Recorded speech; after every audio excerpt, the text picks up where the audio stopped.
Hey, this is a little video of my garden here. Isn't it pretty? I planted it. I maintain it. I love it. It keeps me from falling into despair and all kinds of things.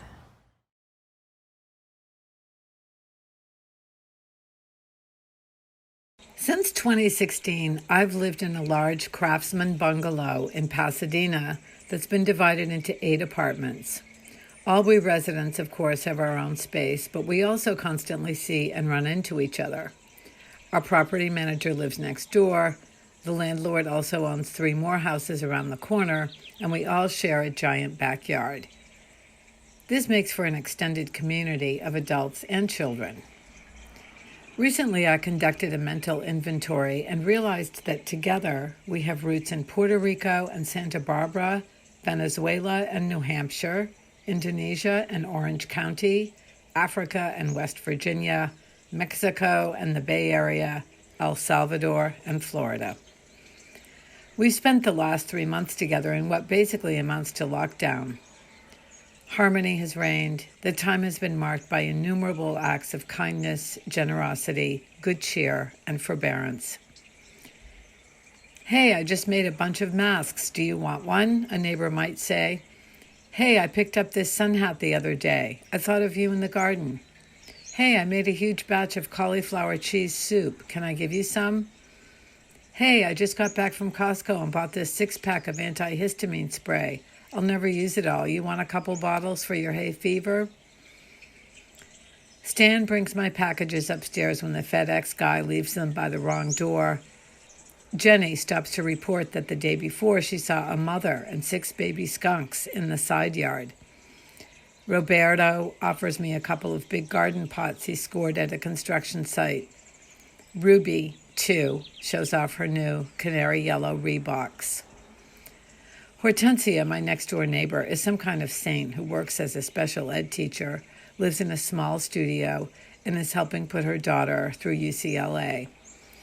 She texts me on liturgical holidays with Virgin of Guadalupe emojis, gave me a lovely Christmas cactus last December, and more recently returned home from Target with her mask and shield and presented me with a bag of fancy, individually wrapped chocolates. "For you, mija. You let me know if you need anything, okay?" Attending daily live stream mass in my bedroom, at the sign of peace, I'd silently greet these neighbors by name, bless them, wish them well. At dusk, I often sit in my garden and pray a rosary, again, silently including the people with whom I'm surrounded. Introvert though I am, I love our little ecosystem. My role at the compound is unofficial groundskeeper.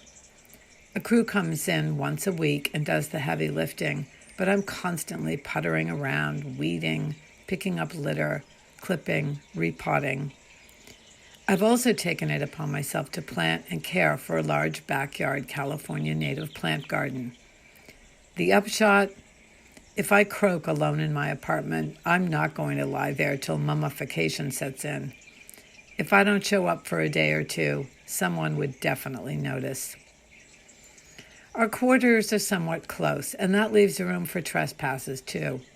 "Whoops, I forgot my clothes in the washer, and you were waiting to use it. So sorry."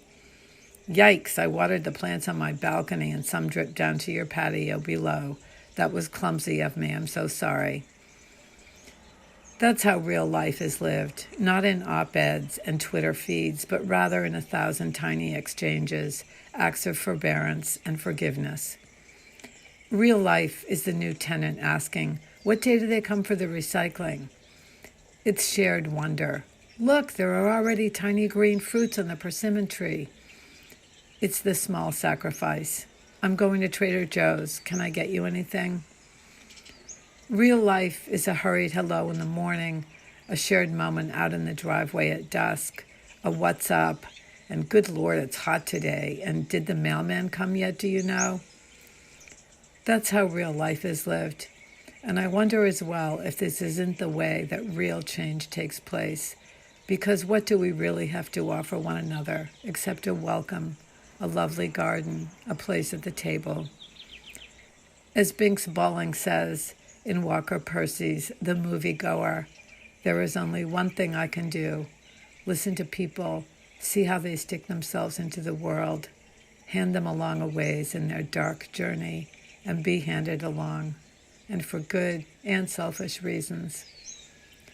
Ideology, the imposed groupthink that increasingly marks our culture, is one-dimensional, has no sense of humor, and is boring.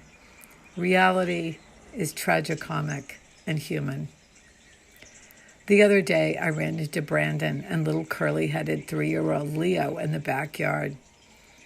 The kid gazed lovingly up at me, pointed a chubby finger, and burbled a word that sounded like ha-ha, and that I took to be Heather.